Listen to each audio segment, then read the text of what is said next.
On May 5th, 2007, my life as I knew it ended and would never be the same. I was the victim of a road rage incident that led to my being stalked by a man named Larry Greenwald, who is so evil, sadistic, petty, and mentally ill. Most people can't even comprehend that people like Larry Greenwald exist.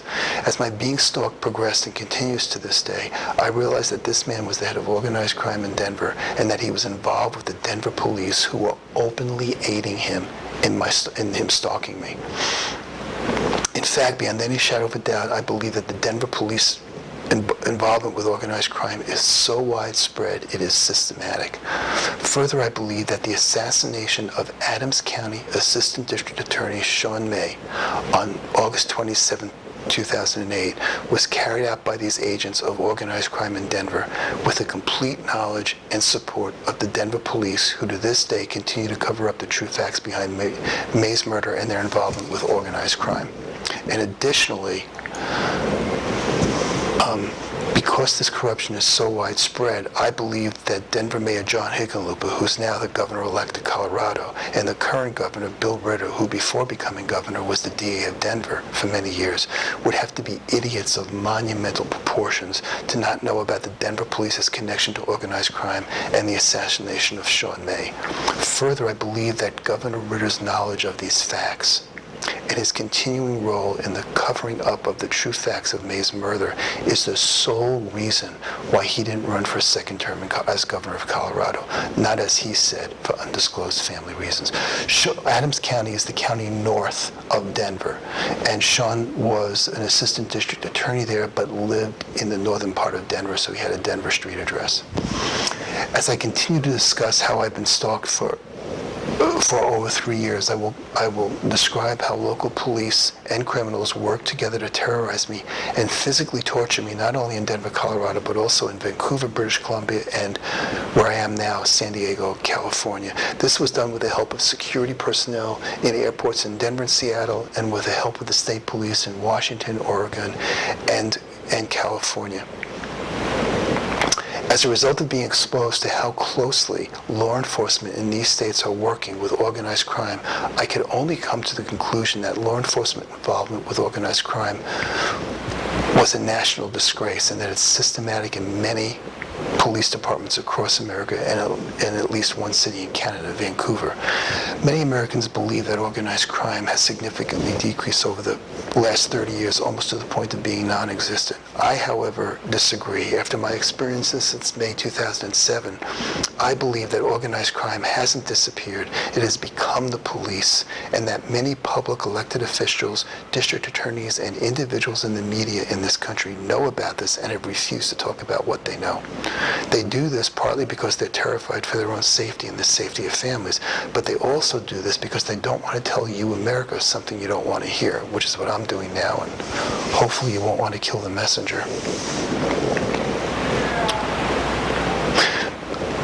You know, I watched in amazement when Gerald Whitman, who's the chief of police of Denver, got up in front of the news media and said that they couldn't find any connection between May's murder and his work. And they said this after also earlier stating that the killer waited for May in the dark behind his house. The Denver media, print, TV, and radio hardly reported the story and let it drop. I mean, they talked about Sean and eulogized him, but never really followed up the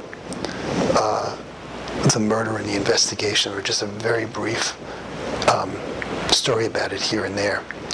I understand that what I'm saying and will say will be very difficult for most of you to believe. It has emotionally devastated me, and as I said before, I'm experiencing firsthand and still have a hard time believing that it's happening and the police can be this corrupt. Like most people who've been victimized and traumatized, I wanted to hide and keep it quiet. I felt somehow I was to blame. I felt embarrassed. But as I said before, as I've continued to fight my life, I realize that my survival depends on shining a brighter light on this situation as I possibly can. As I do this, I know that the Denver police are going to publicly censor me and discredit me. They're going to try to run a smear campaign against me and try to get you not to listen to me. But despite anything the police may say about me personally, be it true or fabricated lies, you, the American public, must insist on two things and keep the focus on Sean May's murder. First, that the murder of Sean May be investigated by the U.S. Congress. If the corruption of law enforcement in America is as widespread as I believe it is, then law enforcement cannot be trusted to investigate themselves. Individual politicians in America may know about this corruption, may not want to talk about it individually, but as a group, we may be able to trust them to investigate this murder fairly and beyond the influence of corruption. Secondly, you must insist that Governor Ritter, Mayor John Hickenlooper, also the current governor of Colorado, John Hickenlooper, the head of the Denver police, all the police detectives on the Denver police force, the head of the San Diego Police Department, you must insist that they all take lie detector tests. And it's important also that whoever gives this lie detector test can't have any kind of connections to the police, not personal, not business, no way. And it can't just be done by one person. They'll be intimidated. This has to be done by a group of people, like hopefully a dozen people that would be giving these lie detector tests. Now, these individuals, Ritter and Hickenlooper and the police, they're public employees, and we have the right to ask them to take lie detector tests. They, of course, can refuse to take it. And watching their refusal to take a lie detector test regarding this will speak volumes about their guilt or innocence regarding the connection between organized crime and the police. You know, as a clinical social worker, I always get a kick watching sociopaths or people who behave sociopathically try to rationalize their immoral behavior, their unethical behavior. You know, and I'm not trying to be overly dramatic here, but if law enforcement in America is as corrupt as I believe it is, they pose a far greater threat to us right now than Al-Qaeda or any other country. You know, those terrorist groups can kill us, but they can't do what the police are doing right now, which is eating at the very fabric of our democracy. I believe that the police and organized crime present the greatest internal threat to our democracy since the Civil War.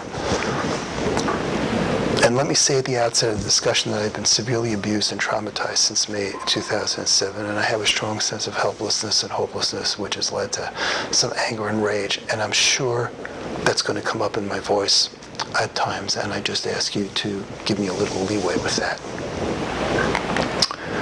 And my sense of helplessness and hopelessness also increases when I think about you, America, if you really want to hear what I have to say. I know that what I'll be saying will be very difficult for you to believe and also very painful for you to hear. And again, I still have a hard time believing it, and I'm the one that's being victimized by these people. But I still have a hard time accepting how corrupt the police are in this country, and I'm experiencing firsthand how individuals in the police have an inability to demonstrate anything that even closely resembles a conscience. They have a gang-like mentality and a group way of rationalizing their horrific behavior that's similar to a group of enraged and dysfunctional adolescents. It's this way of rationalizing behavior that has contributed to creating this terrible threat to our democracy. I believe that their unethical and criminal behavior has included the involvement of the murderer Sean May, their systematic involvement with organized crime, and their involvement with stalking and terrorizing me.